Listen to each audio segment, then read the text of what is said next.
Les pistons raides. Oh! What's up, blow? J'aime vraiment que c'est comme ça qu'on commence ces épisodes. Ouais. Ouais, c'est quand même cool. Bienvenue au Balado Soirée Peinture. On tient à remercier la BIS qui est commanditaire du podcast, comme d'habitude. Aujourd'hui, épisode 93, si ma mémoire est bonne. Oui. Ouais. Écoute, on a un beau sujet principal aujourd'hui. Je pense que ça va pas mal toucher tout le monde. Fait que je trouve ça le fun quand on a des sujets comme ça parce que c'est quelque chose qui va pouvoir affecter autant les gens qui font du Necromunda que du Blood Bowl, que du Saga, que du Lord of the Ring, que du Légion Impérialiste, Horus Heresy, 40K, Age of Sigmar. Là, j'en ai nommé plein de la même compagnie parce que c'est juste eux autres que je joue. Mais j'ai quand même pris la peine de nommer Saga là-dedans, OK? Ah, yes! Quand même. Mais tu sais, Bolt Action, Command and Conquer. Chain of Command! Hey, j'étais pas loin. J'étais pas loin quand même, oui, fait qu'on a un beau sujet principal. On va vous parler du hobby process, hobby progress. Fait que comment est-ce que fonctionne notre processus dans le hobby?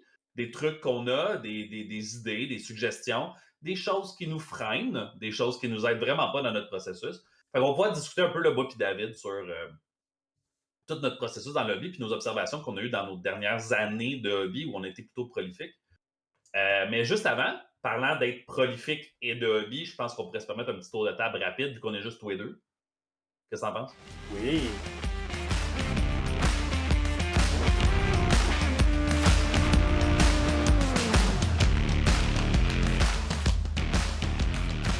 J'aurais tendance à commencer avec toi. Parce que je suis comme ça. J'ai beau avoir le chandail soirée peinture. Ouais. Je suis généreux. Ah. Je pense que les hommes d'abord. C'est ça qu'ils disent? Ouais, je pense que c'est ça qu'ils disent. Là. Sur le On n'est Titanic, pas sur un bateau, là. OK? Fait que, à un moment donné. Je pense que la dernière fois, je disais que. Oh non, on avait fini. Oh non, j'avais fait l'événement historique. Fait que je me suis lancé dans mes Thousand Sun. Comme ouais, c'était comme ça ton next project, là. Ta-ta-ta. Oh! Ah, ça, c'est ma figurine test. Alors, à l'audio, j'essaie de la montrer à l'écran. Fait que si vous voulez aller voir ça. Ouais! Pour ceux et celles qui se posent la question en ce moment, un Thousand Sun, ça a l'air de quoi? Est-ce qu'il parle de 40K? Est-ce qu'il parle de Horus Heresy? Il dit qu'il montre quelque chose à la caméra, mais je vois rien, moi, dans la vie. C'est un Space Marine rouge avec des belles décales, des bordures dorées, de la garnotte sur la base, puis un air très menaçant. Oh. Bienveillant. Space Marine bienveillant. Ben, les Thousand Sun, ils protègent le savoir. Ils veulent. Pas-moi pas.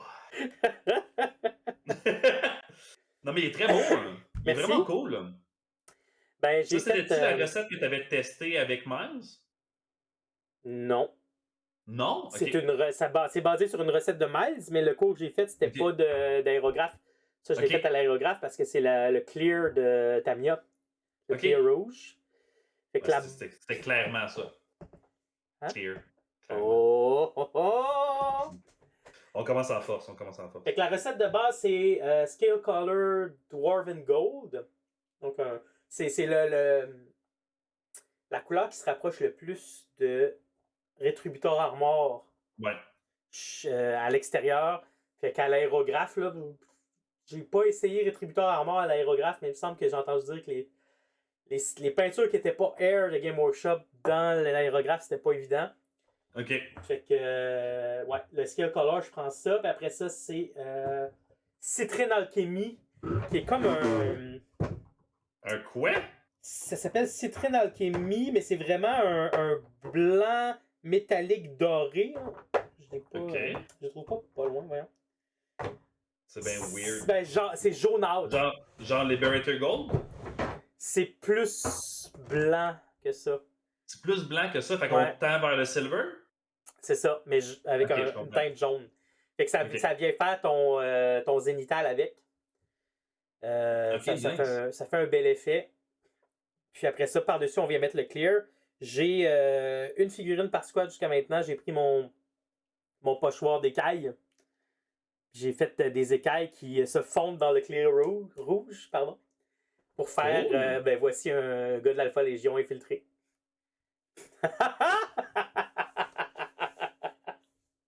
Ce qui est dur là, avec ce genre de projet-là, c'est j'ai envie de te féliciter. J'ai envie de te dire bravo. J'ai envie de te dire bel job, David. C'est une belle suggestion. C'est créatif. Je trouve ça cool. C'est inspirant. Puis là, tu rajoutes de l'Alpha Légion, puis ça m'enlève toute envie de te féliciter.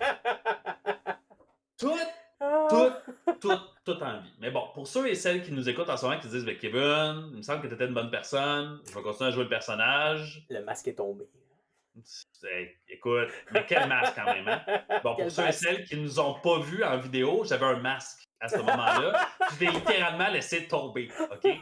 Pour ceux qui nous regardent en ce moment, puis vous dites, mais voyons, je t'ai jamais vu avec un masque, c'est pas arrivé, c'est parce que David, au montage, l'a enlevé, ce bout-là. Dans une couple d'épisodes, là, les gens qui ont vu les vidéos et les gens qui vont juste écouter l'audio n'auront pas la même réalité en tête. Et tu sais quoi? C'est une raison de plus pour laquelle les gens devraient écouter le même épisode 2 fois. Oh. Une en vidéo, une en audio. Bon, d'un autre côté, est-ce qu'il y a un plus-value à faire les deux? Oui. Vous pouvez voir David. Hein? Hein? Hein? Juste pour ça, ça devrait valoir la peine. Mais non, mais cool. Sans farce, vraiment nice comme idée. Je trouve ça nice. Ça te permet de pouvoir faire un tie-in avec Alpha Légion en même temps. Oui. Fait Ouais, que tu viens de te rajouter un détachement allié de Thousand Sons. c'est ça. Peut-être même plus d'Alpha Légion. Ils sont juste rouges. Ben voilà. Ton armée d'Alpha Légion vient de grossir, tu le savais même pas. C'est clair, ben oui. Mais cool. Ouais, fait que Dwarven Gold, Citrine Alchemy, Clé Rouge. Là, je trouve que j'ai mieux réussi mon build de couche de Clear. Là. Je pense que voyons, l'expérience rentre. Fait que Ah oui, hein? C'est force de le faire. ça va bien, là. Puis après ça, C'est quoi que tu trouvais difficile avant? c'est que c'est trop facile d'aller trop vite puis de faire une couche trop épaisse. Puis là, tu perds Tu parles l'effet clear? Ouais. Mais Je c'est comprends. que tu l'as un peu encore, mais il devient juste foncé. Là, c'est moins beau. Ben, parce que c'était pas ça l'idée en arrière de pourquoi tu utilisais ça comme ça. Ouais, voilà. Après, c'est Ah peut-être oui. parce que le rouge, il ressort différemment, tandis qu'avec le bleu, le vert, ils sont plus pâles que le rouge, peut-être. Là. C'est peut-être C'est pour ça vrai, que ça. peut-être. Puis je pense que chaque couleur, chaque pigmentation, chaque compagnie, Mephiston Red, Corn Red, Screamer Pink, Ouais. 3 sortes de rose Bourgogne, ils couvrent pas de la même façon. Ça, c'est juste dans Games Workshop. Fait que je peux pas croire que toutes les compagnies ont aussi une couverture égale. Malgré que, de ce que j'ai compris, Duncan, dans sa notion numéro 1 dans la création de sa peinture qu'il nous disait dans l'entrevue, c'était justement que lui, ce qu'il voulait, c'était on veut un pouvoir de couverture similaire, peu importe la peinture que la personne prend. Donc, s'il y a un niveau de dilution possible avec peinture A, c'est le niveau de dilution possible avec la peinture B. Si tu veux plus, t'en mets plus, t'en veux moins, t'en mets moins. Fait que peut-être qu'il y a ça aussi qui existe, c'est juste que moi, j'ai moins l'habitude. Ça aussi, ça se peut. Là. J'ai remarqué aussi que quand je faisais des petites erreurs, après, au lieu de revenir au clear, je pouvais prendre mon Blood Angel Red. Je l'ai fait juste sur des petites erreurs, puis ça apparaissait pas, ou en tout cas, pas assez. Fait que ça, je suis content. Ben oui. C'est toujours le fun quand on peut trouver une façon de tricher pour sauver du temps à la place de juste recommencer. Hein. Ben oui. Les trims, les MK3, il y a de la trim. Là. Le MK6, il était plus rapide à faire. Je comprends. Les trims dorés, j'ai eu un petit bug à m'amener. Pourtant, j'en ai fait d'autres avec la Black Legion. Je savais pas où je m'en allais avec mon shade. Fait que j'ai essayé Rakeland, j'ai essayé Agrax, puis à la suggestion de Phil, j'ai essayé Druchy Violette. Puis surprenamment, les trois donnaient des effets différents, mais que j'haïssais pas. Mais je pense que je vais m'en aller vers le Agrax. Ça fait un petit côté plus vieux, je trouve. Puis le Rakeland, il y a un petit côté rouge. Puis là, je l'aille pas. Je trouve qu'il va bien avec le rouge. Mais en même temps, je trouve que ça faisait rouge-rouge. Tandis que l'Agrax, ça me l'amène un petit peu ailleurs. Fait que ça donne un autre petit... Ouais. Un autre petit oomph de plus. Ouais. Pas fou. Sur les armes des Thousand Sons, la caisse est je pense que c'est la seule légion que ça est blanche. OK. Puis, tu sais, j'ai fait Gandalf en blanc, là. J'étais super content. Je pensais que j'avais dompté le blanc à vie. Ben, j'avais oublié que le blanc, ça peut être difficile des fois. Fait que il a fallu que je revienne à la base. Puis je réapprenne à faire des petites couches de blanc. Mais heureusement, c'est juste sur la caisse de l'arme, là. S'il fallait que je fasse ça plus longtemps sur d'autres parties du modèle, peut-être que je vais trouver ça difficile. La cape de mon héros. J'entrevois que ça va être tough, là, mais. J'ai plein de trucs pour toi, David. Ah ouais? Plein de trucs pour toi, David. Plein. T'as aucune idée à quel point ça va être facile. Je te le dis. Tu vas faire ta cape, tu vas faire. Comment c'est ça que c'était plus rapide que faire le caisson de mon arme? Oh! Je te le dis. Oh! J'ai fait plein d'affaires blanches des derniers temps. Fait que je suis juste comme. Faut juste les bonnes peintures. Mais il y a plein de trucs. Puis, tu sais, en dehors du podcast, on s'en était parlé, toi puis moi, mais on avait eu tendance durant un certain temps à utiliser le Celestra Grey. Oui, ben c'est Comme étant. ça qu'il disait dans la vidéo de Duncan, je pense, ou de Game Workshop. Ben, Je me oui, souviens plus parce lequel. qu'à l'époque, c'était le base coat de blanc Mm. que tu highlightais jusqu'à blanc. Fait que c'était comme une espèce de. Pour ceux et celles qui l'ont jamais utilisé, là, c'est une espèce de blanc bleuté qui tire vers le gris. Fait que c'est une couche de base qui te permet de pouvoir highlighter parce que comme qu'elle est plus foncée, tu peux aller vers blanc. Donc, ça donne une illusion de blanc. Alors que si tu faisais juste prendre Ceramite White ou White Scar ou Skull White ou bon, peu importe, ben, t'es en train de mettre du blanc. Là. Fait qu'il n'y a rien qui va highlighter ton blanc après. Fait que là, il a fallu que tu le shades pour après ça le re-highlighter. Il n'y a pas d'entre-deux. Ça fesse, mais ça donne pas le résultat que tu veux. Il n'y a pas de nuance. Fait que la suggestion de Games Workshop à l'époque, c'était Celestra Grey, un petit shade, Ultron Grey, White Scar, right? Mm-hmm. Là, maintenant, avec une nouvelle peinture contraste, avec Grey Seer est un excellent point milieu parce qu'il est juste assez blanc pour pouvoir te donner direct sur ta couleur de blanc qui est déjà bien partie, moins foncé que Celestra Grey, couvre bien, t'as tout avec Grey Seer. Ouais. Puis après ça, tu peux aller highlighter vers le blanc, tu peux aller highlighter vers, avec un petit peu d'Ultron Grey si tu veux rajouter un petit peu de bleu dedans. Puis sinon, autre truc rapide, il y aurait Titanium White de Proacryl. Oui. Que j'aurais tendance à utiliser avec Soul Blight Grey. Okay. Si tu veux aller chercher des crevasses, des crevasses un petit peu plus grisâtres, tu pourrais aller vers ça. Ben voilà! Et voilà! Moi, honnêtement, j'irais vers ça, puis après ça, tu aurais juste besoin de faire des petits highlights de blanc, puis tu pourrais vite passer à autre chose. Fait que, récapitule. C'est Grey Seer? Ben, Grey Seer ou Titanium White comme base coat.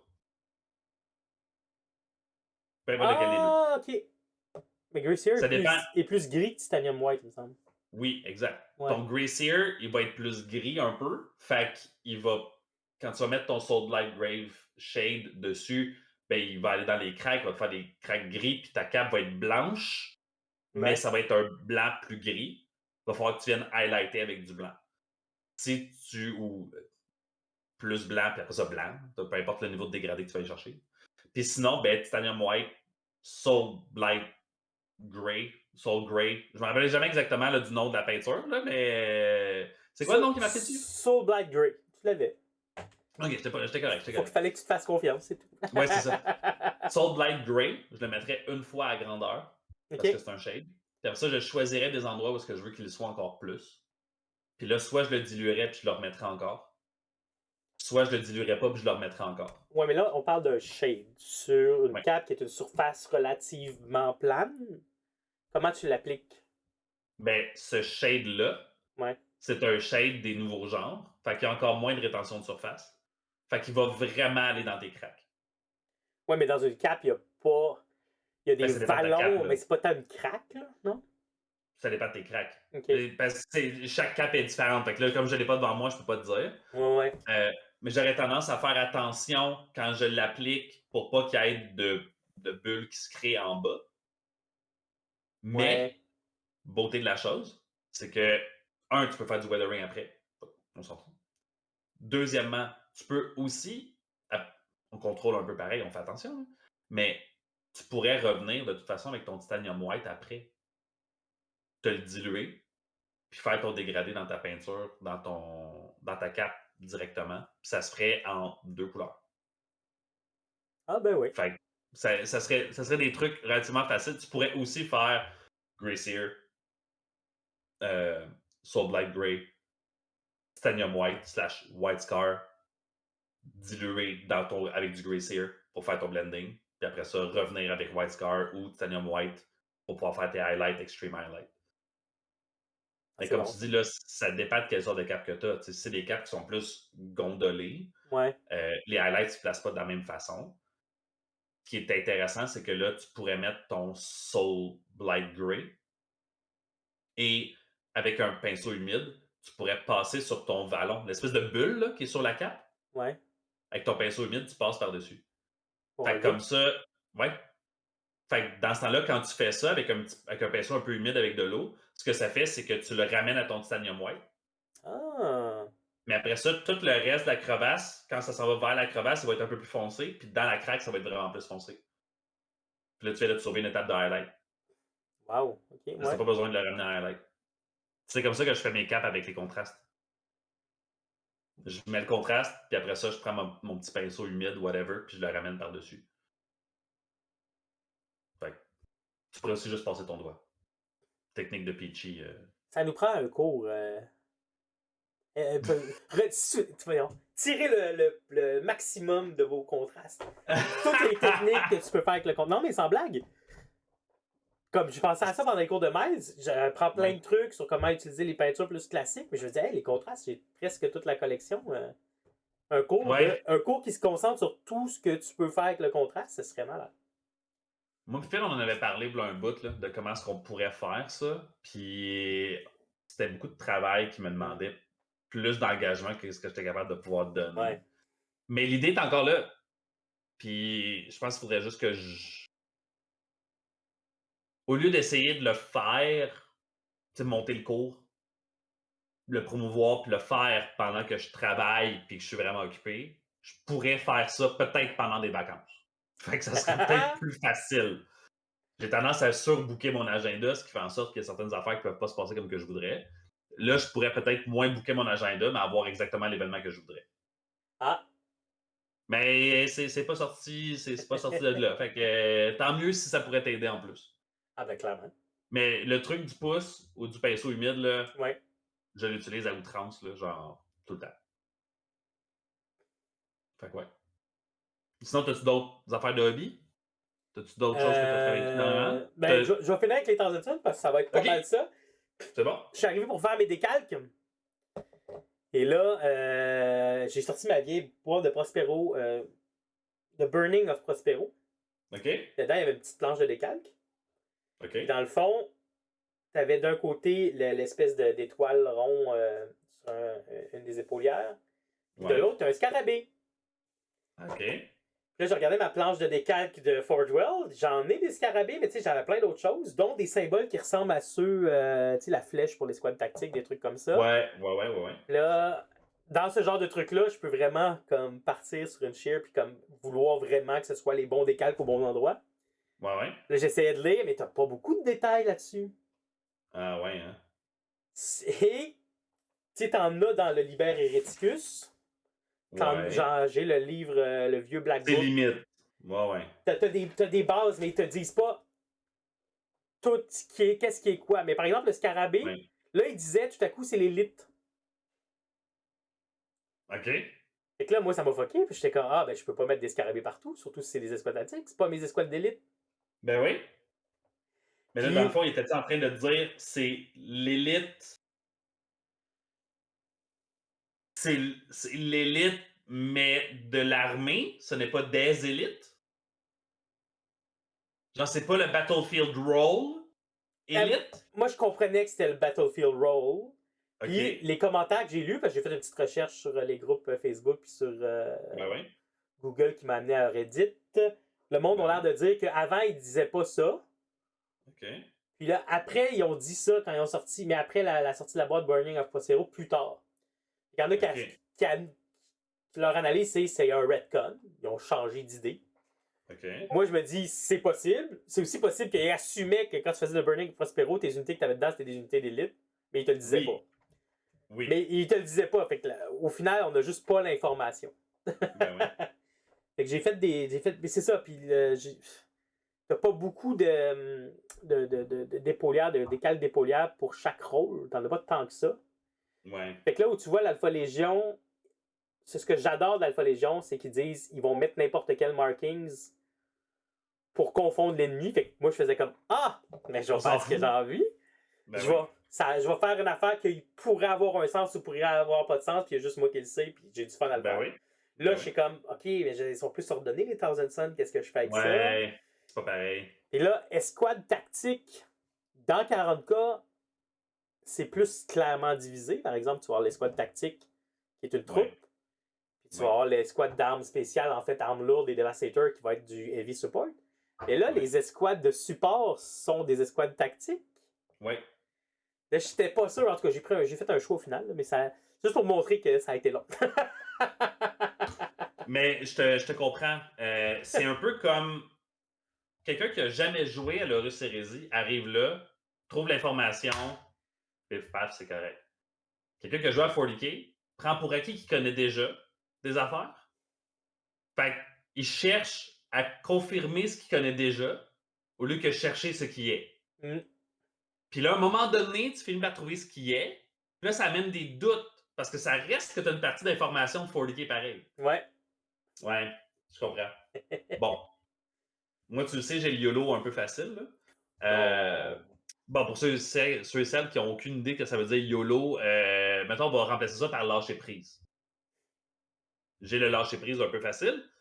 Fait que j'ai tendance à dire que toutes mes légions, peu importe ce que j'ai choisi, s'il y a une erreur, c'est parce que lui, ce guerrier-là, il s'en sacrait de ce que tu avais prévu de dire. Voilà.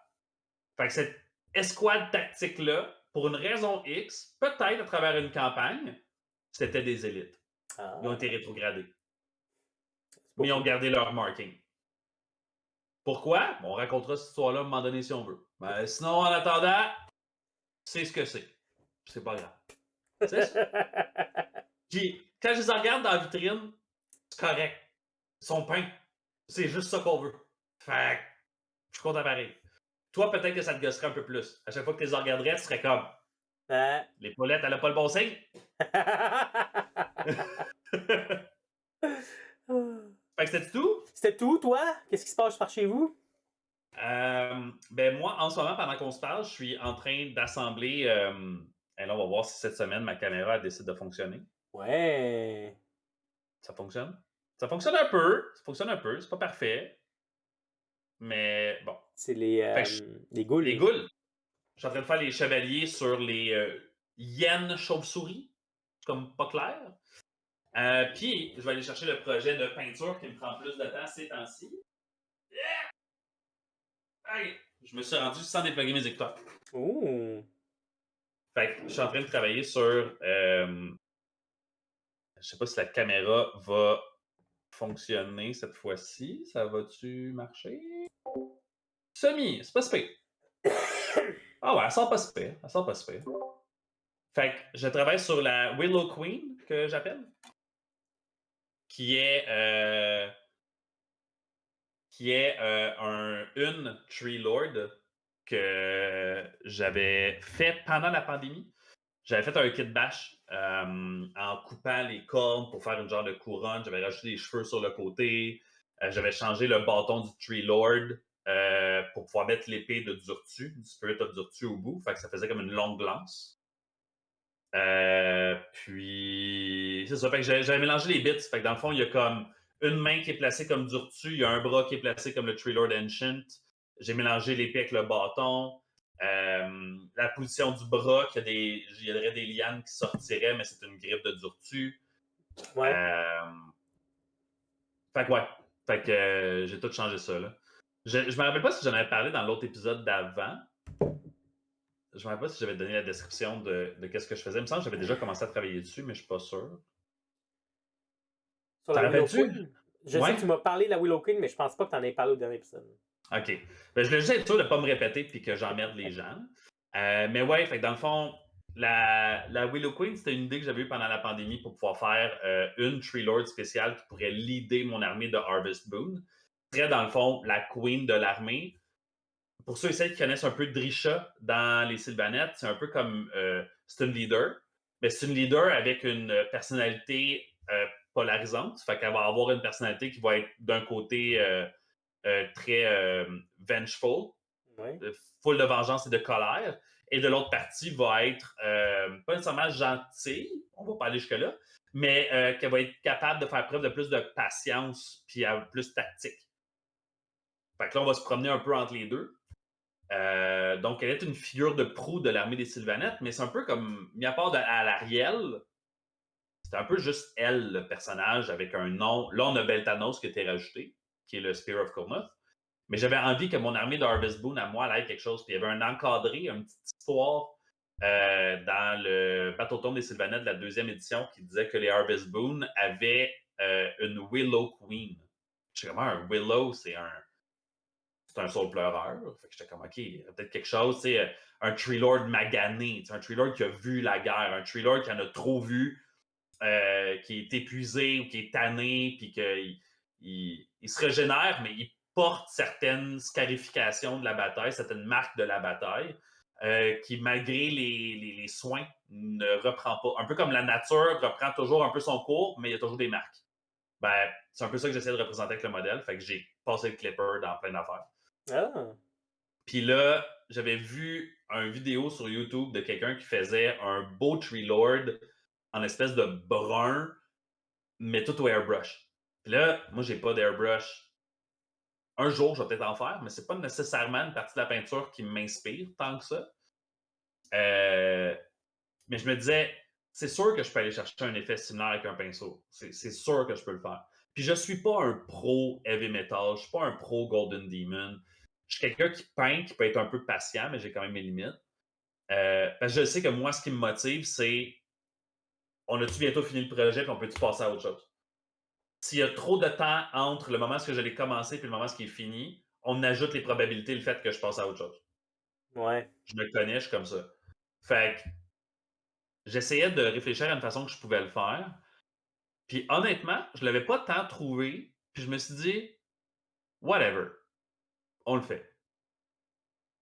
Le gars, il partait avec du beige sur les plaques d'écorce. Je suis OK, ça a l'air d'être un genre de Screaming Skull. Je vais faire un base coat de Screaming Skull. Le gars faisait du airbrush à grandeur. Airbrush à grandeur, c'est comme un base coat à grandeur. Je peux faire ça. J'ai fait un base coat à grandeur. Puis après ça, il commençait à blender des bruns plus chauds, tranquillement dans son beige. Puis là, je me suis dit, si je dilue du brun solide, je pourrais faire un contraste. Je pourrais aussi juste prendre un base coat. Je vais diluer un base coat solide. Puis là, j'ai commencé à le mettre dessus. OK. Puis là, diluer solide, là. Puis là, je me disais, c'est encore trop. Puis je trouve ça long de trouver le bon niveau de dilution. Fait que je me suis dit, pourquoi je fais juste pas rajouter de l'eau sur le modèle? À la place de Ouais. rajouter sur ma palette, je vais rajouter de l'eau sur le modèle. Fait que Comment? j'ai. Ben, dans le fond, je mets, mettons, ma peinture est un peu diluée dans ma palette. Là. Ouais. Fait que là, j'ai ma wet palette que Phil m'a offert. J'ai mon warm brown, parce qu'il n'y avait plus de Tiger Brown à l'abysse quand je suis allé. Fait OK. que j'ai acheté du warm brown de Pro Acryl en me disant c'est relativement similaire. Je l'ai mis sur ma wet palette, je l'ai dilué un petit peu, puis la wet palette, je l'avais loadé un petit peu plus d'eau que d'habitude en sachant que j'allais de toute façon plus diluer. Fait que je m'en fous. Puis après ça, ce que je faisais, c'est que je prenais, mettons, là, je vais essayer de le décrire pour les gens qui sont juste à l'audio, mais ceux qui sont au visuel, vous allez le voir un peu plus, je pense. Mais dans le fond, Ouais. sinon, vous pouvez aller sur la page Facebook du groupe là, Soirée Peinture. Là, à un moment donné, elle va finir par Ben, c'est... Ah, c'est Zoom. bon, c'est bon. OK. Fait que, mettons, tu peux voir mon brun sur les jambes. Ouais. Bon, ce que je faisais, c'est que je mettais le brun dans le bas de l'écorce. OK. Puis, après avoir mis le brun dans le bas de l'écorce, je prenais de l'eau sur mon pinceau, je le mettais direct sur la jambière, sur l'écorce. Puis là, je passais le brun vers le haut. OK. Fait que je le blendais directement sur le modèle. Fait que là, j'avais un brun chaud qui était dans le bas de ma jambière, de mon Ouais. écorce. Puis je le traînais vers le haut, jusqu'où est-ce que j'avais envie qu'il soit blendé, sensiblement. Puis je le savais dans ma tête que le haut serait blendé aussi en brun. Fait que l'idée, c'était les extrémités d'écorce sont brunes et le centre est plus beige. Donc, je vais mettre beaucoup d'eau au début dans le but de pouvoir faire un shading de brun chaud partout sur le beige. Fait que comme ça, il fit.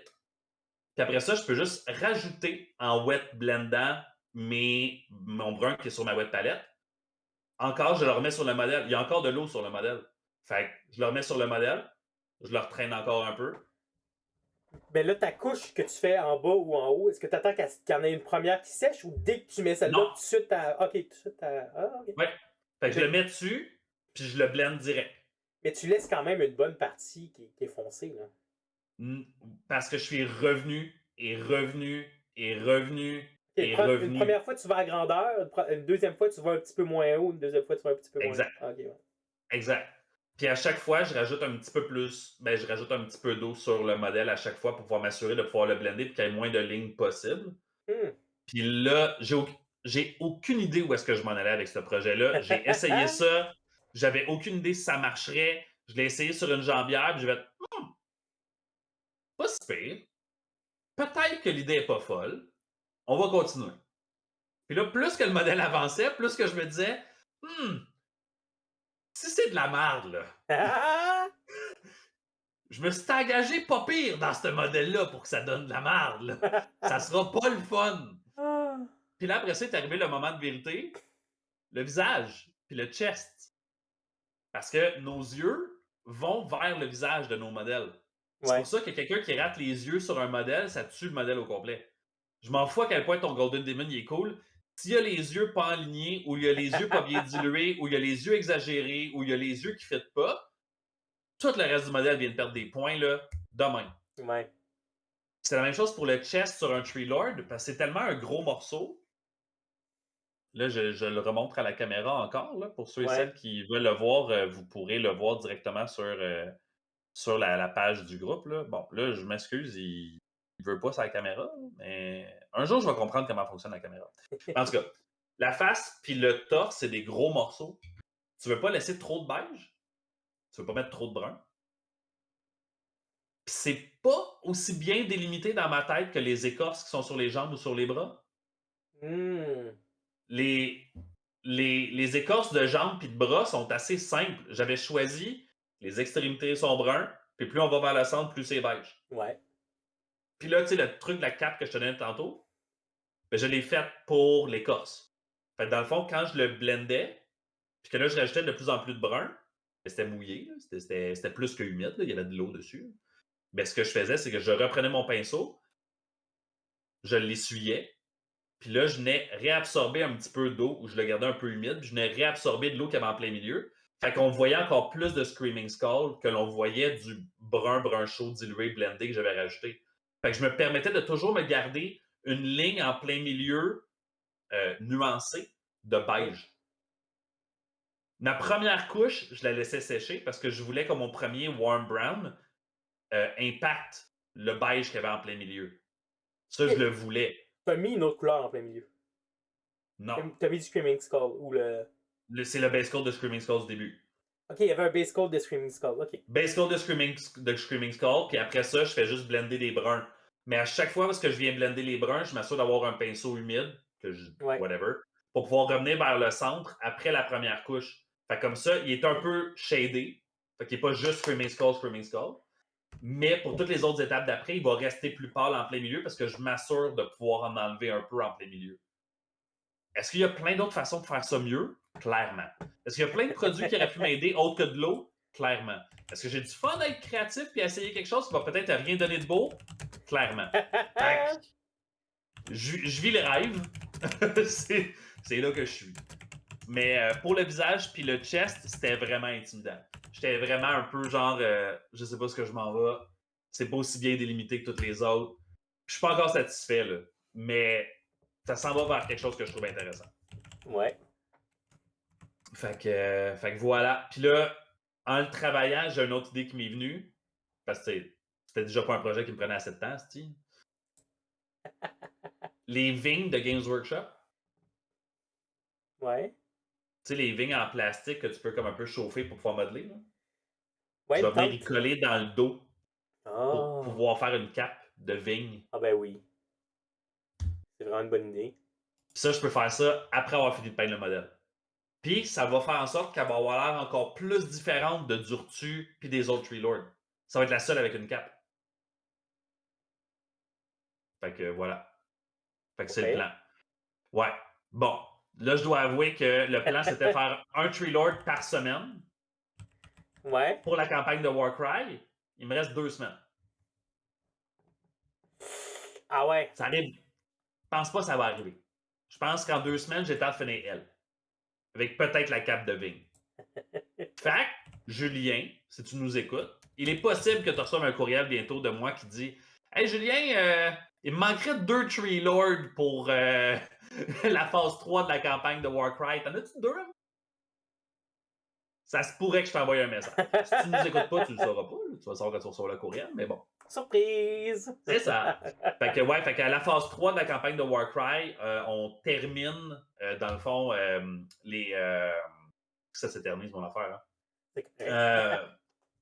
On a fait les 2 premières phases, puis avec les résultats de la deuxième phase de Warcry, dans le fond, la fin de la campagne, qui est notre phase 3, fait que la conclusion, nos warbands héroïques ont réussi à sauver leur leader, ou en tout cas à survivre le plus possible, sauf David. À ce que j'ai pu comprendre, ton leader a mangé un rituel in the face.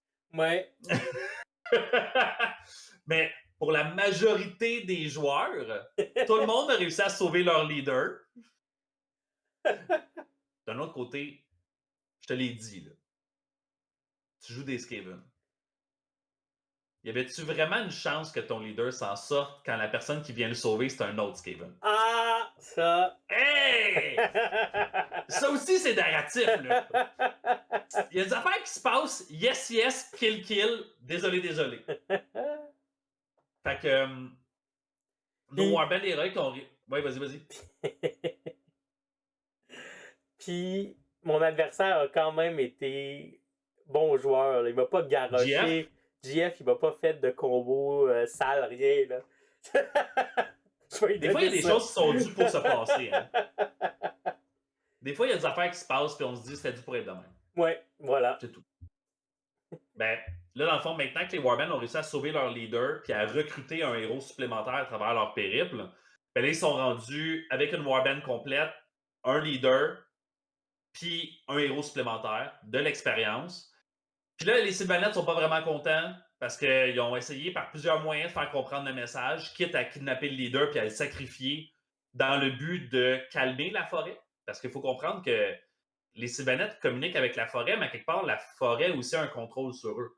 L'énergie de la forêt, c'est un peu comme les Ents dans Lord of the Rings. Mm-hmm. Les arbres, en tant que communauté, sont pas obligés d'être d'accord les uns avec les autres. Puis ils se passent le message, puis à un moment donné, si la forêt en tant que telle n'est pas satisfaite, les Sylvanettes vont la ressentir, ça. Ils sont littéralement attachés avec cette forêt-là. Et la forêt, elle est plus que pas heureuse que les intruders sont encore dans la forêt. Ils sont encore en train de piller, sont encore en train de se battre, sont encore en train de chercher des affaires qui ne leur appartiennent pas à l'intérieur d'un bosquet sacré. Puis là, plus ils avancent, plus ils s'en vont vers le centre du bosquet sacré. Un centre de bosquet sacré, habituellement, il y a quelque chose qui est là qui vaut la peine. C'est un peu ça que les aventuriers viennent chercher.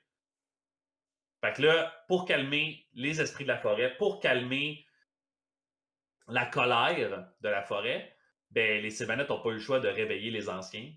Donc, les anciens de la forêt sont maintenant réveillés et les aventuriers vont devoir affronter avec leur Warband un Tree Lord. Fait que là, ça va être un affrontement Warband versus monstre. Fait que ça accomplit 2 choses. Premièrement, les joueurs qui jouent à Warcry pour les premières fois, qui n'ont jamais affronté un monstre, ben, ils vont pouvoir expérimenter c'est quoi. Deuxièmement, ça permet de pouvoir mettre une belle conclusion à une campagne pour pouvoir dire comme, ben là, ça c'est la pierre finale de notre campagne. Votre Warband a réussi à trouver quelque chose.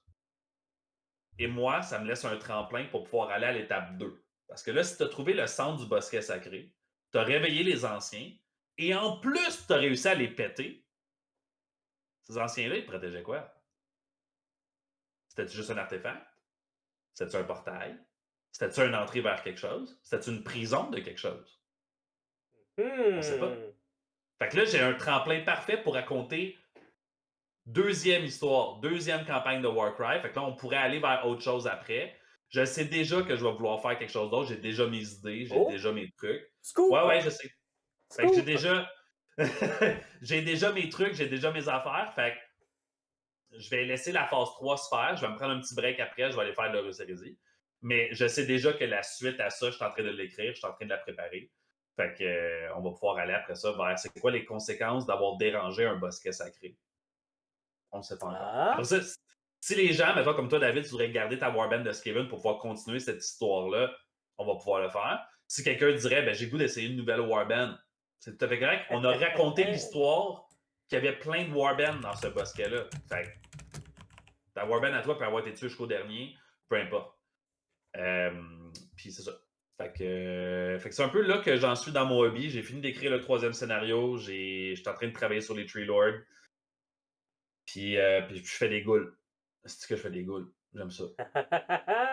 Des modèles de ghouls sont malades. Fait que là, ce soir, je suis en train d'assembler un chevalier. Puis après ça, j'ai les 10 Crypt Guard. M'excuse, 20 Crypt Guard à assembler après. Fait que voilà. J'ai aucune idée combien de temps je viens de parler de projet de hobby, là. Mais ça a dû être un bon 20 minutes. Là, il est minuit, là, écoute. OK, bon, ben, on est rendu le lendemain, c'est une autre journée. On a plein d'énergie, hein, David? Go! Grosse énergie! Mais c'est ça. Fait que c'est là que je suis rendu dans mon hobby. Serais-tu prête à ce qu'on aille au sujet principal? Oui, je pense qu'on est dû. OK, good.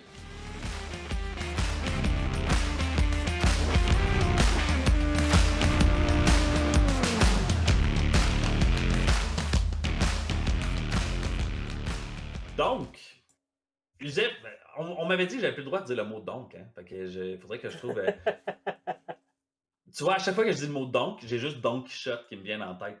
Puis j'ai juste le goût de commencer avec Don Quichotte, mais ça n'a pas vraiment rapport avec le reste de ce que je vais dire. Kevin, à quel moulin on s'attaque aujourd'hui? T'as raison. On va s'attaquer à un moulin qui s'appelle le progrès et le processus dans notre hobby. Une des choses qu'on a tendance à beaucoup penser dans notre hobby, il y a comme un mélange entre efficacité, puis rendement, puis plaisir.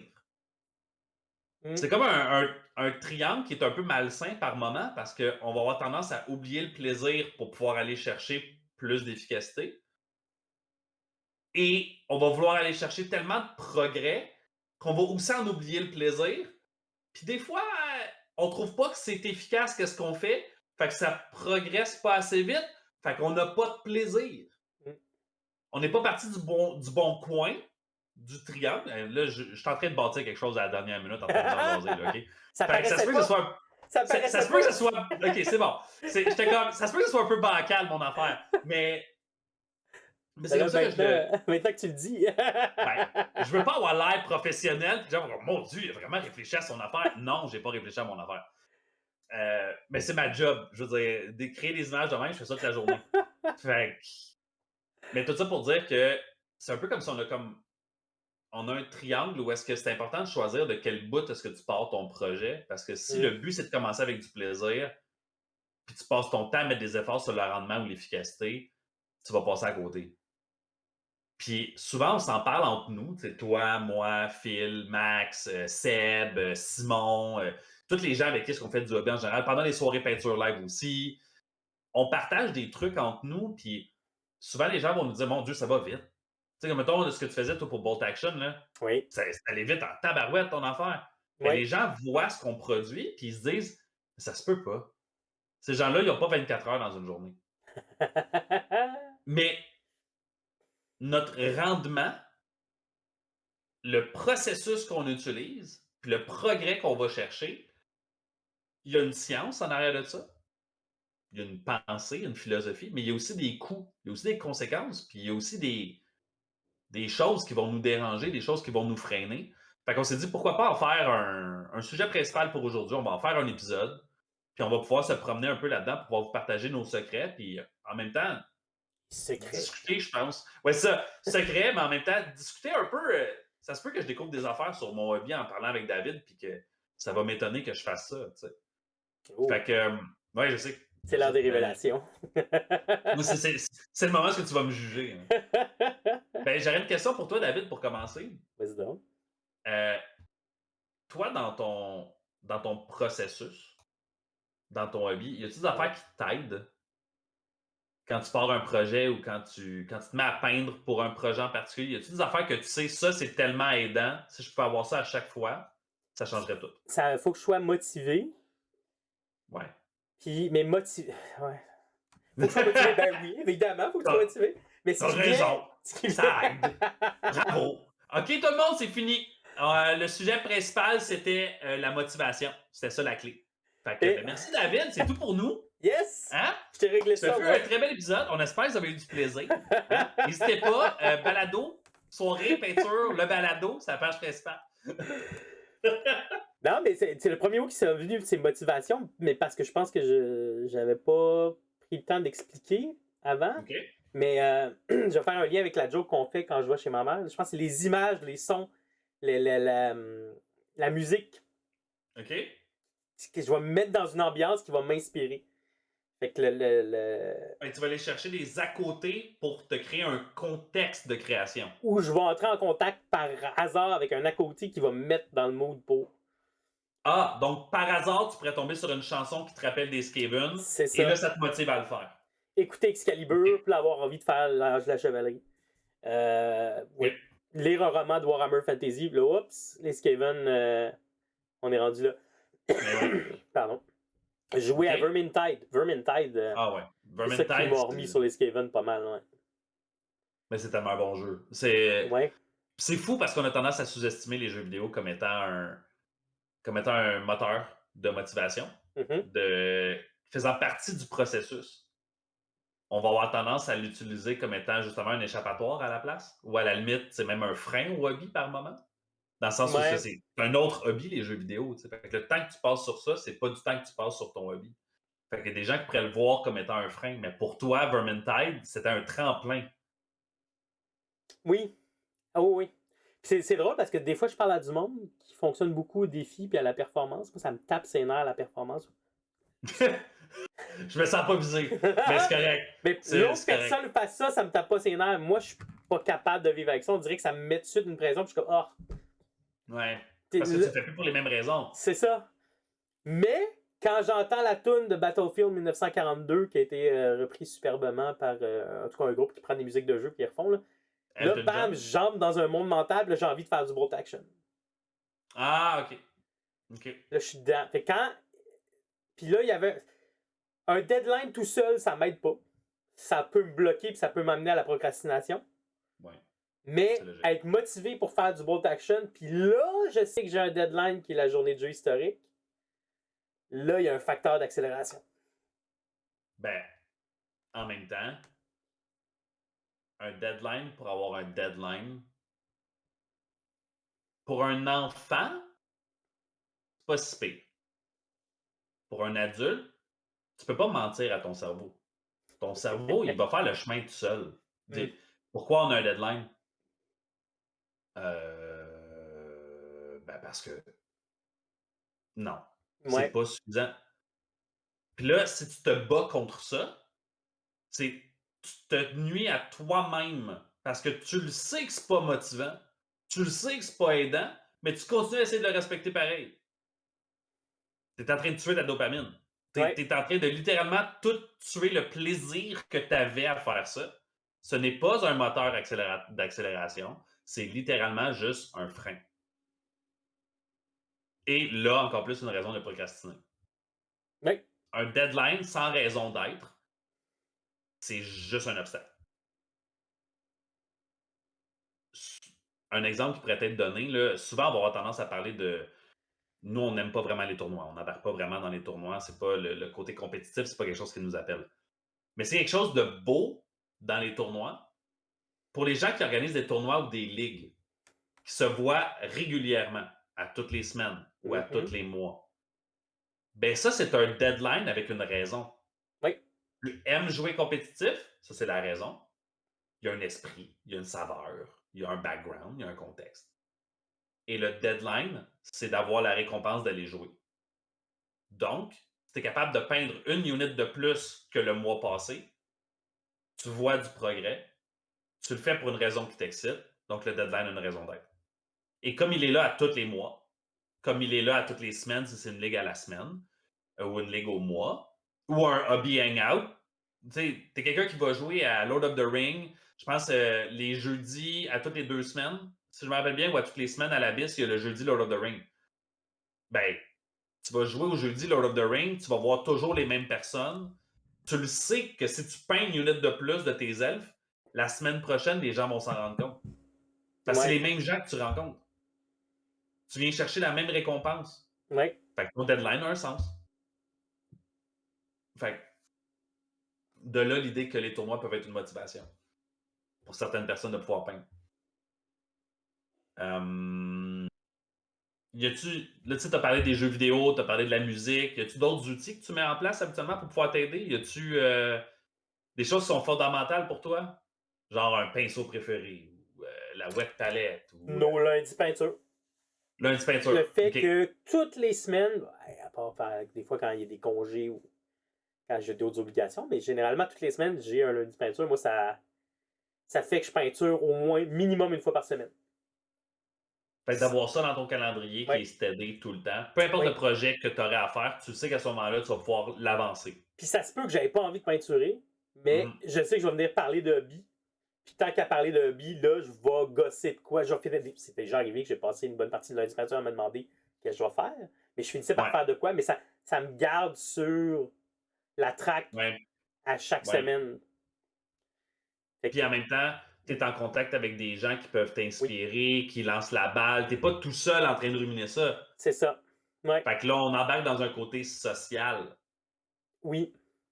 Donc là, on va chercher l'aide de la communauté. On va chercher. C'était la raison pour laquelle est-ce qu'on avait créé le Facebook de la communauté à l'époque.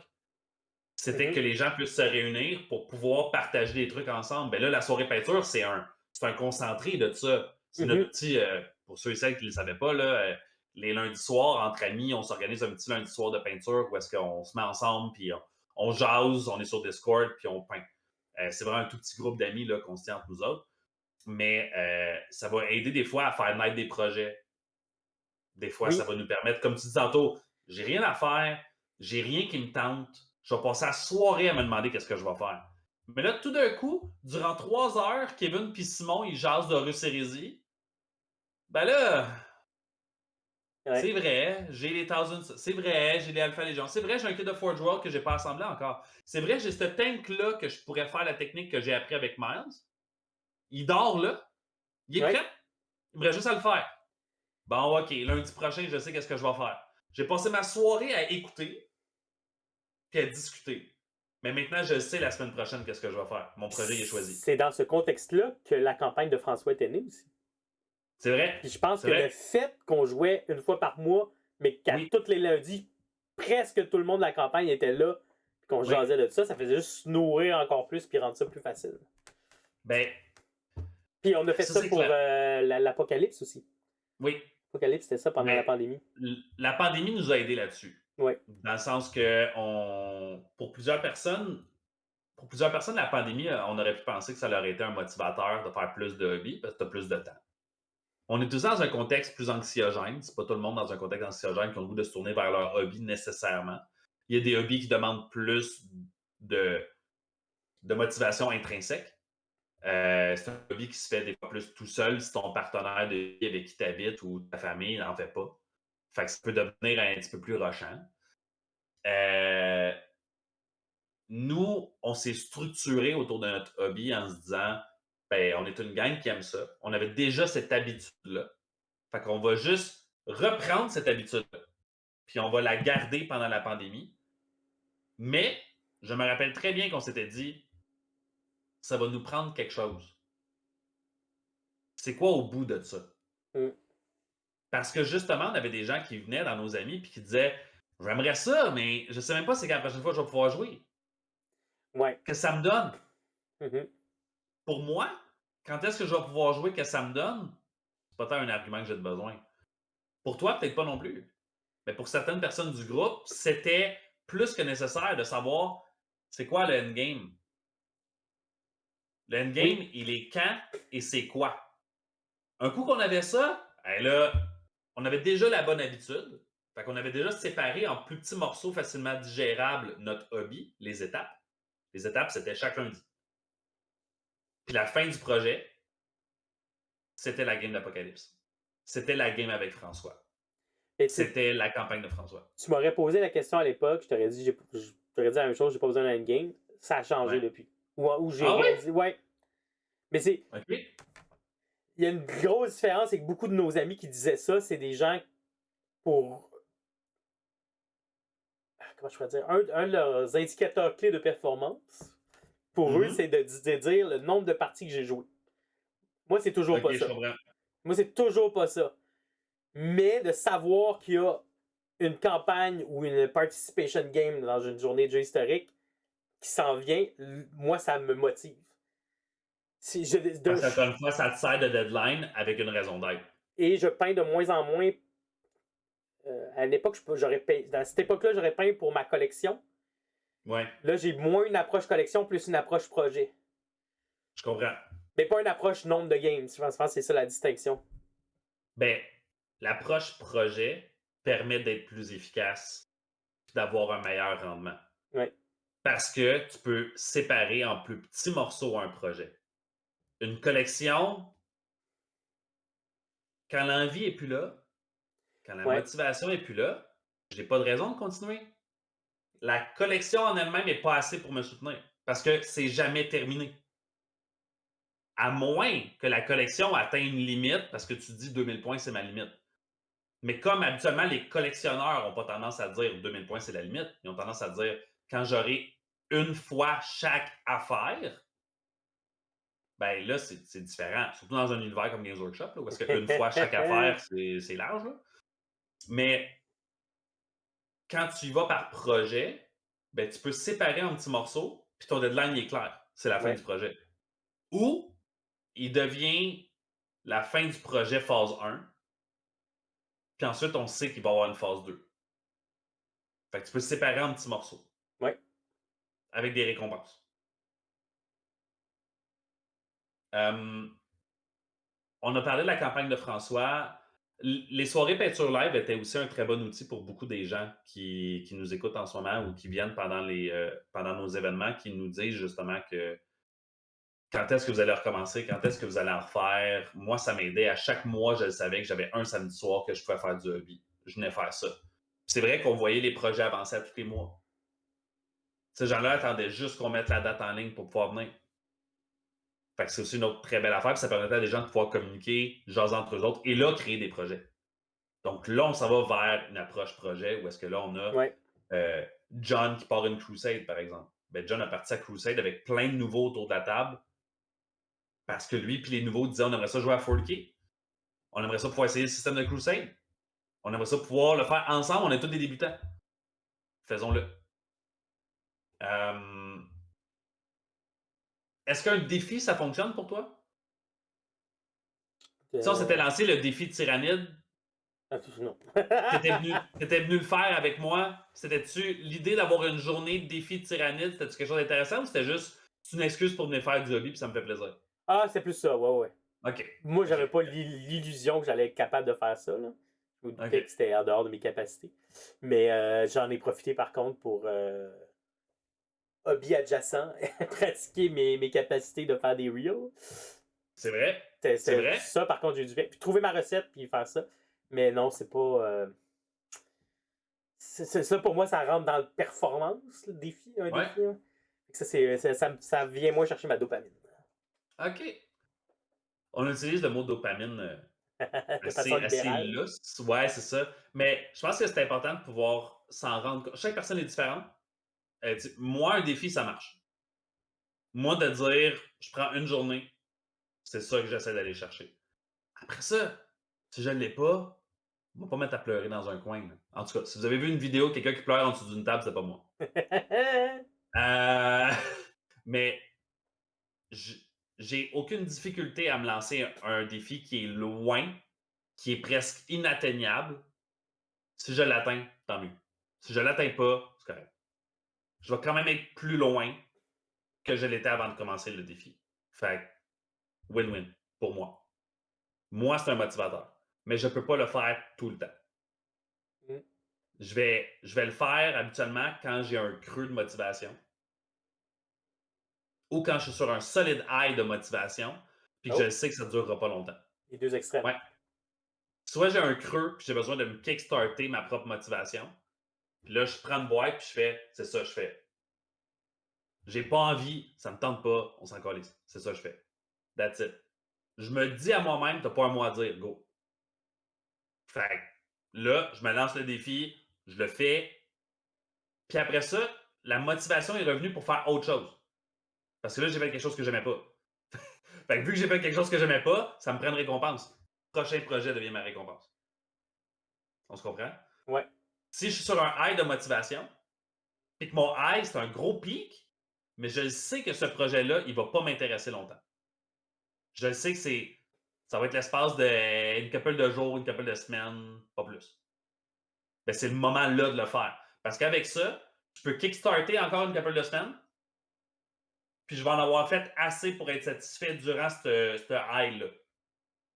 Je vais être satisfait. Puis quand ça va me reprendre, c'est ça le projet Tyrannide NPC, là. J'ai peint plein de tyrannides. C'est tout dans des pics. Mais on a une armée de tyrannides sensiblement peinte. Là. On pourrait jouer des games de tyrannides de 2000 points. C'est bon, ça.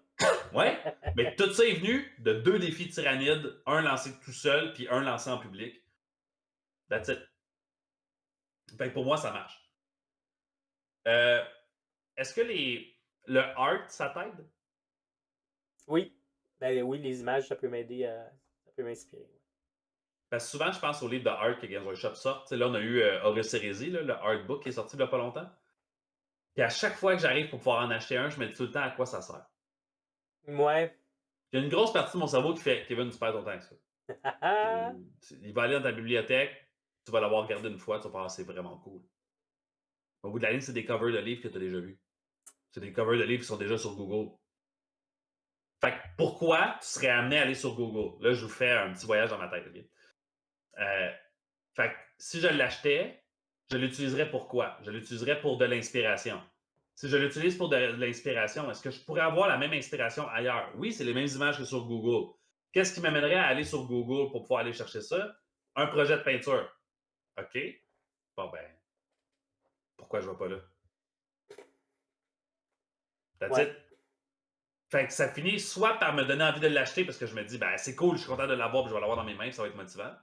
Ou je finis par pas l'acheter parce que je me dis, ben, je vais juste aller chercher les mêmes images que j'ai besoin ailleurs, puis ça va être correct.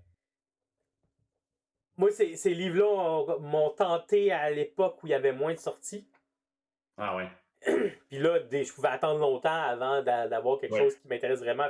Là, ça devenait, ben, ils sortent ça, tiens, ça va être le fun.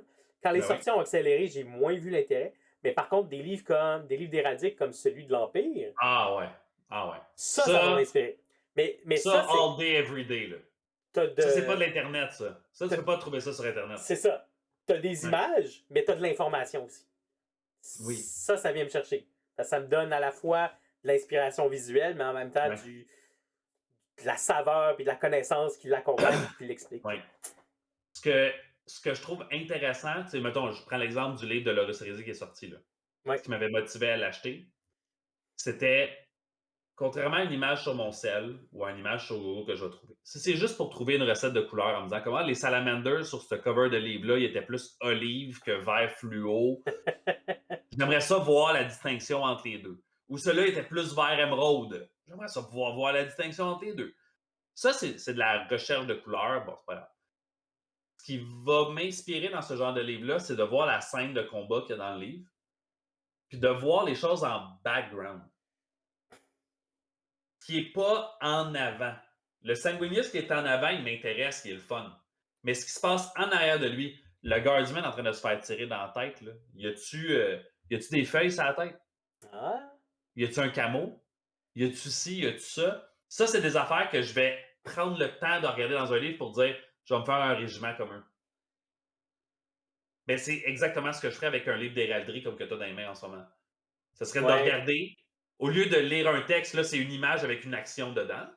Oui, ben oui. Mais dans les deux cas, je viendrais répondre aux mêmes besoins. Fait que ça serait ça la raison pour laquelle je le ferais. Est-ce que. As-tu déjà entendu parler de la technique Pomodoro? Oui, tu m'en as déjà parlé une fois, mais vas-y. C'est une technique que j'utilise beaucoup avec les étudiants à l'université.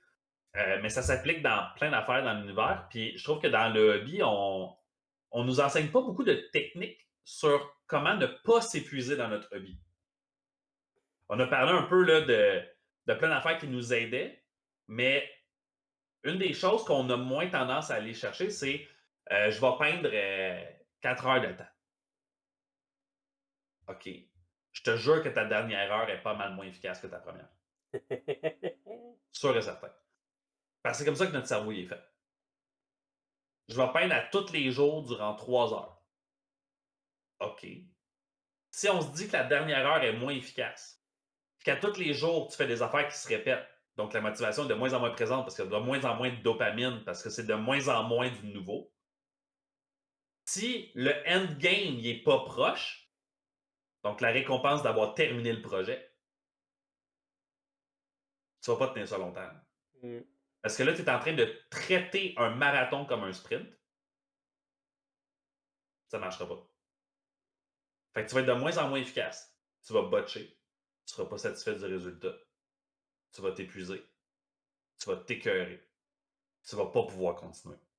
Soit tu vas passer à quelque chose d'autre, soit tu vas passer à un autre hobby complètement. Puis c'est là que tu vas voir des gens taper un burn-out puis juste faire comme moi, je ne fais plus de hobby. Oh. La technique Pomodoro, c'est une technique qui fonctionne par short burst. Fait que c'est des petits coups à donner. Fait que la technique qu'on utilise maintenant avec les étudiants, ça va être 25 minutes de travail, 5 minutes de pause. 25 minutes de travail, 5 minutes de pause.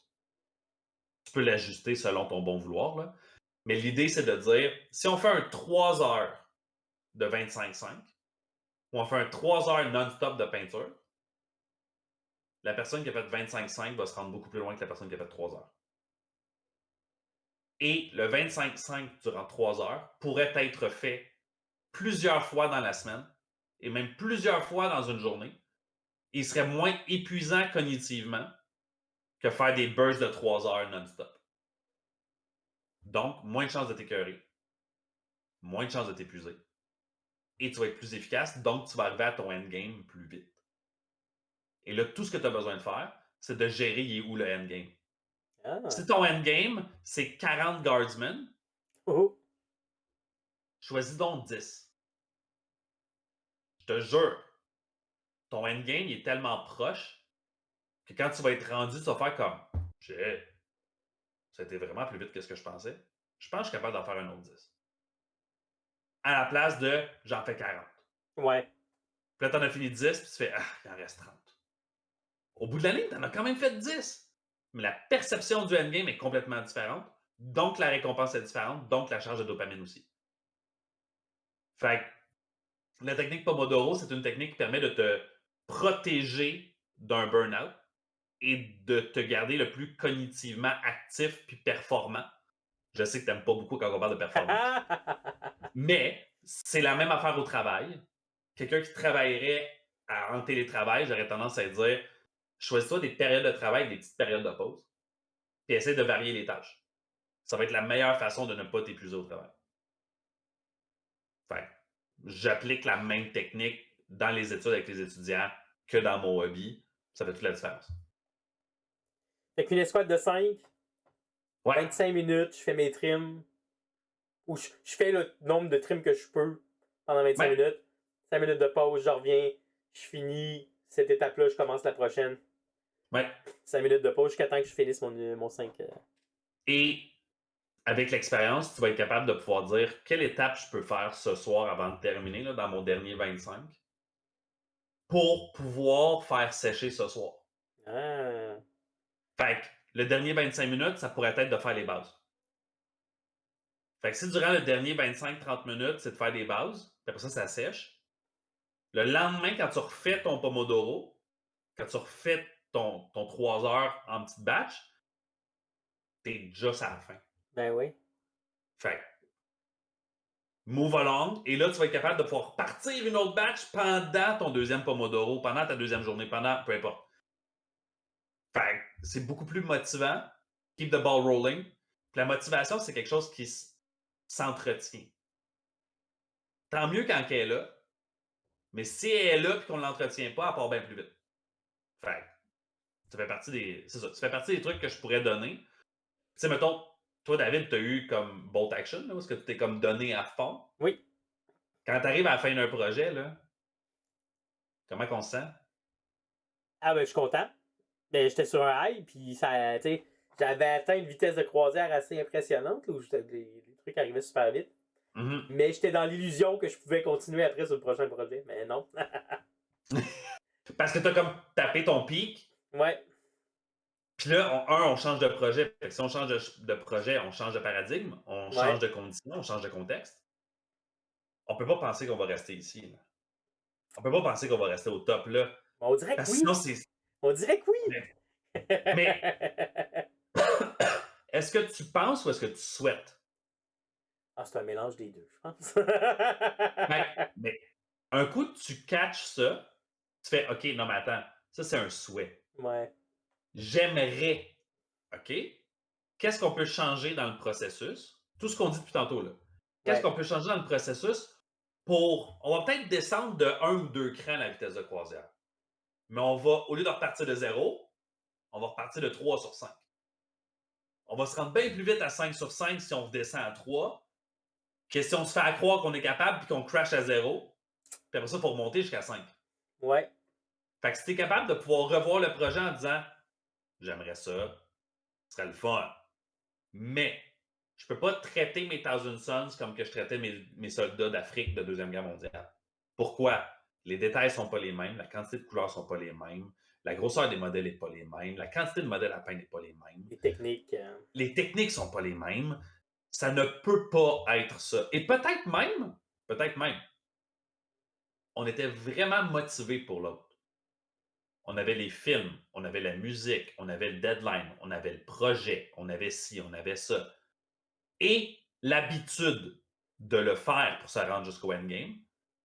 Celui-là, le nouveau projet dans une salle, est-ce qu'on le repart à la même place qu'on a terminé l'autre? C'est vrai. Fuck all! Ouais. On n'est pas en train de lire un livre sur les Thousand Sons. On n'est pas en train d'écouter un film sur les Thousand Sons. On n'est pas en train de jaser avec des gens des Thousand Sons. On n'est même pas dans le même contexte. Mm. On peut pas vraiment, honnêtement, espérer avoir la même vitesse de croisière. C'est pas réaliste. Ça, il faut juste que tu puisses te catcher toi-même pour pouvoir dire comme OK, attends. Ça, c'est un souhait. Si c'est un souhait, qu'est-ce que je peux mettre en place pour que ce souhait-là puisse se passer? Fait que là, on va faire ce que j'avais noté dans mes affaires. C'est quoi le plan? Mm. Quand tu es rendu loin dans ta vitesse de croisière, là, ton plan, il est clair. Tu l'as fait tellement souvent, tu le fais depuis tellement longtemps, tu n'as même plus besoin de penser à ton plan. Il est là, il est fait, il est dans ton cœur et dans ta tête, il est réglé. Là, quand on part un nouveau projet, le plan est-tu clair? Des fois oui, des fois non. Ouais. C'est quoi les bases? Je sais pas comment on va faire les bases.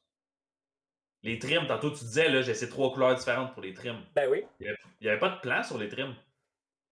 Ça ralentit. C'est quoi le plan sur le modèle? Ben ça, mais tu as fait un test model. Oui. Quand même. Oui, Ça, oui. c'est un très bon outil. C'est un très bon outil. Les roadblocks, tu veux les vivre sur un modèle. Tu ne veux pas les vivre sur la squad de 10. Fait que ça c'est un bon plan. T'as-tu des freins? Je veux pas qu'on s'éternise trop, là. J'ai tendance à ce qu'on soit plus positif, là, mais je pense qu'il y a des freins qu'on pourrait vivre quand même. On en a parlé de quelques-uns.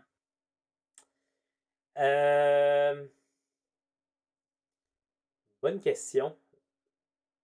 J'ai un peu parlé de si on peint trop longtemps. Tu sais, j'aurais tendance à dire, Ouais. peut-être si tu peins trop longtemps sur le même projet, Ce serait l'équivalent de être à job, faire toujours la même chose. Oui, il y a ça. À un moment donné, ça vaut la peine de varier un petit peu. Partir sur avoir d'autres motivations qui embarquent en même temps. Comme quoi, genre, on est excité par un autre projet de hobby. Ouais, Fait qu'on en coupe un qu'on est en train de faire pour aller en faire un autre. ouais. Ou Ça, tu c'est un sais. lundi matin, ça. C'est un mode de vie, ça, David. Non, mais par exemple, pour le projet de Deuxième Guerre mondiale, pendant les vacances, j'étais motivé de faire mon avion. Ouais. J'ai commencé à le faire. Puis là, il y a eu la campagne de Warcry. J'étais comme, OK, là, il faut que je gère des deadlines. Fait que je vais faire Ouais. mes Skaven. Mais au moment où je me suis dit ça, je tripais à faire un avion. Mhm. Fait que ça m'a freiné. Mais là, Ouais. mais j'ai pris le temps, je me suis renigné. Puis là, j'ai fait le cœur de mes Skaven. Puis j'ai fini par embarquer, puis être trippé, puis être vraiment heureux de ce que j'ai fait. Mais oui, mais oui. Mais là, tu sais, t'as l'autre projet qui arrive. Fait que là, faut que tu Après ça, il faut que tu reviennes à changes de l'avion. gear. Ben, c'est ça. Est-ce que revenir à l'avion était facile? Non.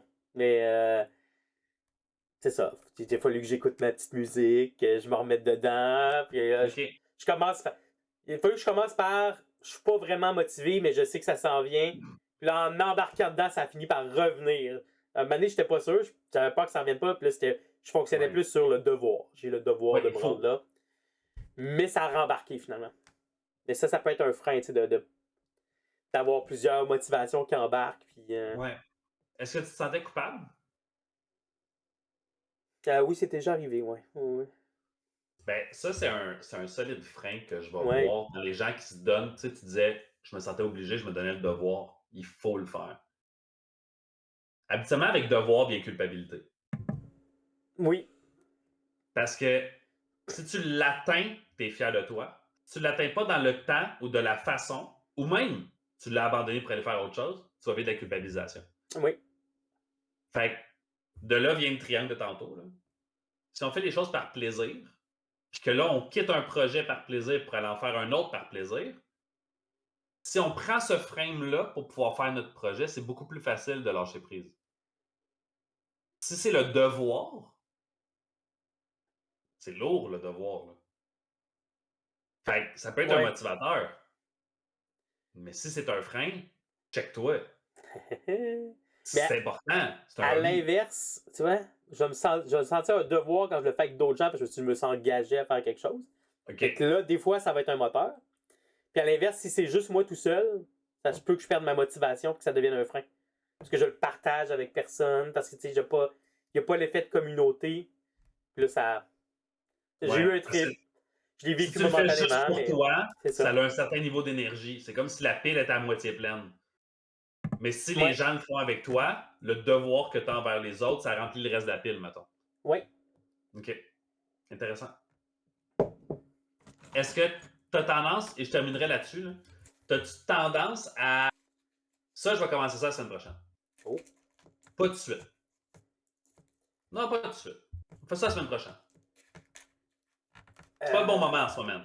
En ce moment, c'est pas le bon moment. C'est pas le temps de commencer ce projet-là. Je vais faire ça plus tard. Pas dans cette sphère-là de ma vie. La procrastination, je connais ça dans d'autres sphères, mais pas dans cette. OK. Parce que je vais l'entendre beaucoup de la part de certains hobbyistes qui vont dire, ben, ça, je mets ça pour plus tard. Puis là, ben, je suis comme, mais t'aurais-tu du plaisir à le faire? Ouais. Pourquoi tu le fais pas maintenant? Ah, pas le bon moment. C'est quand le bon moment? C'est quoi le bon moment? Puis là, pas capable de répondre. Puis là, je vais leur reposer la question. Puis, t'es rendu où dans ton hobby? Ah, j'ai arrêté. J'ai arrêté de peindre, j'avais comme plus de motivation.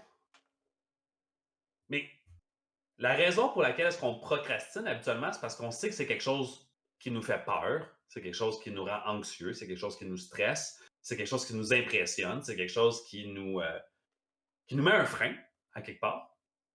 Mais c'est aussi probablement la chose qui va pouvoir te permettre de pouvoir passer à l'étape d'après. Puis qui va te driver probablement. Qui va faire du bien. Ce poids-là, plus tu le procrastines, plus tu es en train de fuir ta motivation.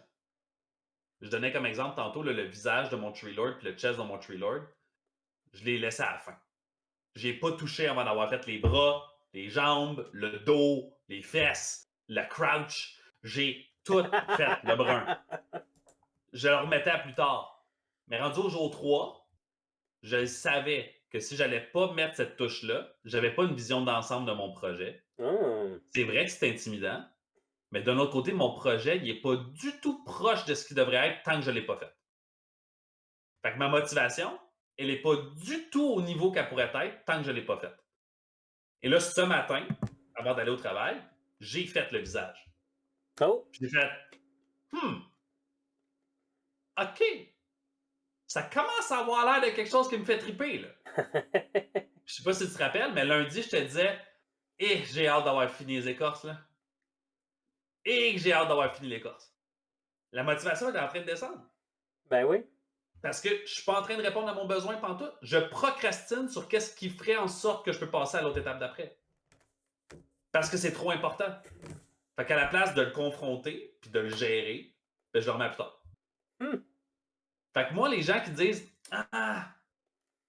commence pas par un Bloodthirster pour ton armée de démons. Commence par des Bloodletters. Pourquoi? Parce que tu vas pouvoir pratiquer ton rouge. OK? Tu peux aussi pratiquer ton rouge sur un Bloodthirster. Ouais, mais c'est un gros modèle, un Bloodthirster. Tu veux pas le rater. Fais-moi confiance. Si tu sais comment peindre du rouge, avec un petit peu de pratique, tu vas pas le rater. C'est un Bloodthirster. Il est rouge. Tu vas être correct. Est-ce que je commencerais par un Be'lakor ou un Archaon? Peut-être pas. Parce qu'il y a énormément de détails dessus. Mais si pour vrai, on avait une conversation, toi et moi, David, tu me disais, non, mais Kevin, moi, là, j'ai envie de faire des Slave to Darkness. Puis le modèle qui me fait triper, là, c'est Archaon. C'est lui que je veux faire. Si je te disais de faire des Chaos Warriors, là, ça se peut-tu que je vais être en train de tuer ta motivation? Oui. Par contre, mes Thousand Sons, j'ai commencé par mon escouade qui est en MK3 classique avec des canons d'assaut. Parce que je savais que j'aurais un plus gros lâcher prise. J'ai pas mis de casque spécial, j'ai pas fait de conversion. T'as choisi. J'ai choisi d'aller là parce que je savais que j'avais un meilleur lâcher prise, donc ça irait plus vite. Puis qu'une fois que je serais à l'aise avec eux, je serais capable d'avoir la même vitesse avec ceux que j'ai mis le casque différent. Donc, t'avais un plan. C'est ça. Fait que t'as pas procrastiné. Non. T'as choisi. Ouais. Elle est là la grosse différence. Habituellement, procrastination égale évitement. Ouais. T'as pas évité, t'as géré. C'est pas du tout la même chose. Fait que, d'un côté, si tu m'avais dit, j'ai pas commencé avec Magnus parce qu'il m'intimide. Je comprends. Quand est-ce que tu vas faire Magnus? Un jour. Pas mal prêt à parier que tu vas pas le faire bientôt. Les gens capotent. Quand j'ai fait mon armée de Blood Angel, j'ai commencé avec Sanguinius. Ouais. Le modèle était acheté pour ma fête par ma blonde à l'époque. J'étais super intimidé, j'avais peur de le rater. La pandémie a frappé, puis j'ai fait. J'ai du temps. Je suis en train de lire un livre, c'est Blood Angel. Il y a Sanguinius dedans. J'ai Sanguinius de pas assembler. Who cares? Je vais faire Sanguinius. Est-ce que le Sanguinius que j'ai fait à l'époque, il est aussi beau que le Sanguinius que je pourrais faire aujourd'hui? Non. Est-ce qu'il y a quelque chose qui m'empêcherait de pouvoir y retourner? Non. Est-ce que j'ai envie d'y retourner? Non. Ça m'a attendu toutes ces années pour le faire. Moi, je suis comme. Je sais que dans 3 ans, je vais me dire que je pourrais faire mieux. Ça veut dire qu'il faut que je le fasse jamais? Ben, ouais, tu feras jamais rien. Exact. Fait qu'à un moment donné, Chris, fais-les. Au pire, refais-les plus tard. Mais c'est pas Chris fais-les. C'est qu'est-ce qui. Ouais. Tu l'as posé la question au début, c'est qu'est-ce qui t'empêche de le faire? Oui. Moi, si tu me dis Chris fais-les, ça veut juste faire non. Et si tu me dis, ok, mais tu sais que dans 3 ans, tu vas faire mieux, mais en attendant, si tu fais rien pendant 3 ans, dans 3 ans, tu le feras pas, tu vas te passer à autre chose. Qu'est-ce qui te bloque, là? Oui, ben c'est toujours la question à se poser. Ouais. Fait c'est comme les gens qui disent je vais commencer à m'entraîner là, lundi. Lundi, c'est une bonne journée pour commencer. Non, la bonne journée, c'est aujourd'hui. That's it. Le 1er janvier, là. Moi, j'ai trouvé le truc. Je me dis pas que je vais commencer à m'entraîner.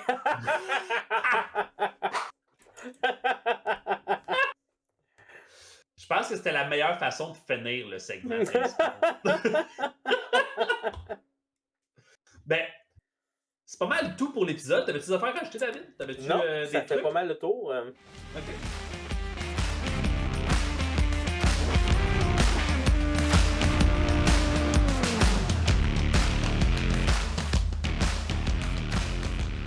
Ben, on espère que vous avez apprécié. On espère que vous avez eu du fun. Aujourd'hui, c'était juste moi et David.